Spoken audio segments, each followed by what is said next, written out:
I've seen a lot of times where communication breakdowns have really just been related to underlying cultural differences. We're all raised in a family and within a certain culture, and we learn how to interact with one another based on the societal norms. And sometimes when we don't understand that someone else's communication norms are different from our own, that's where we run into communication problems. So today I want to talk about how cultural differences can impact communication and what we can do to ensure that we minimize the impact that this has on our ability to work well together. So I've consulted extensively to First Nations organizations.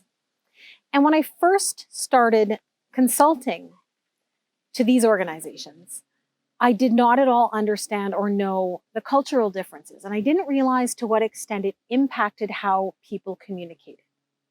And it led to communication challenges. So despite being an expert in communication, yes, I still experience communication breakdowns at times.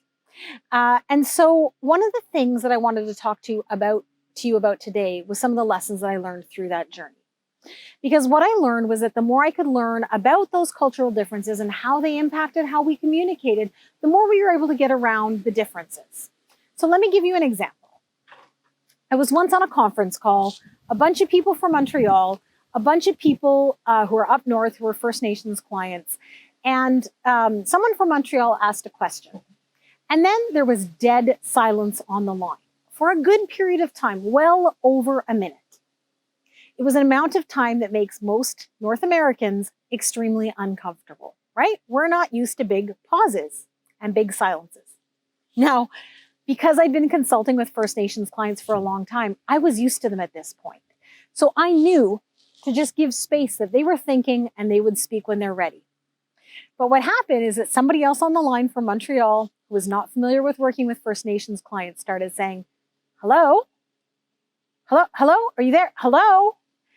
Because they thought that we had a problem with the phone connection. Now, had that been me when I had started consulting, I would have done the exact same thing. But I'd grown to learn some of the nuances in my cultural communication norms, which are don't leave big, long spaces, is what's more typical, versus some of these different cultural norms up north. So there's 3 different things that we can do to help make sure that these different cultural differences in communication don't lead to breakdowns. The first is don't make assumptions. So often I see communication differences linked to culture as being viewed through a lens of a characteristic of the person. So for instance, this person isn't assertive enough, or this person is too aggressive, or this person isn't organized enough. And when really you look at it, sometimes it's those cultural norms that underlie how that person was raised in the culture they were raised in. So be very sensitive to this if you're working with someone from a different culture. Don't assume anything about that person based on how they're communicating with you. Second, and it's related to the first, is ask questions. The biggest way to get around those assumptions is to clarify them by asking open-ended questions. The more you can understand about somebody else's cultural expectations, the more you're going to be able to work collaboratively with them. And then my third tip is don't expect the other person to do all of the work to adapt their style to yours. And I see this a lot when there's a majority culture and a minority culture, that there's often an expectation that the person in the minority culture has to adapt to the larger majority culture. The problem here is it's extremely stifling. Imagine if you were suddenly asked to be somebody completely different from who you were raised to be, and to communicate completely differently just because everyone around you is.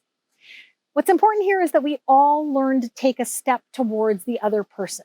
So instead of there being an expectation on the other person to adapt, what if you both looked at trying to understand one another's communication nuances and taking a step towards each other and kind of meeting in the middle?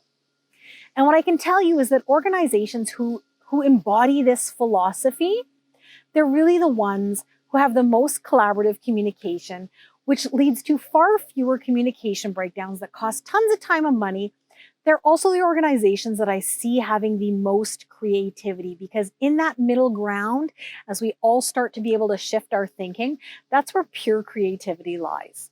So give it a try, and I'd love to hear your thoughts on how culture impacts communication in the workplace.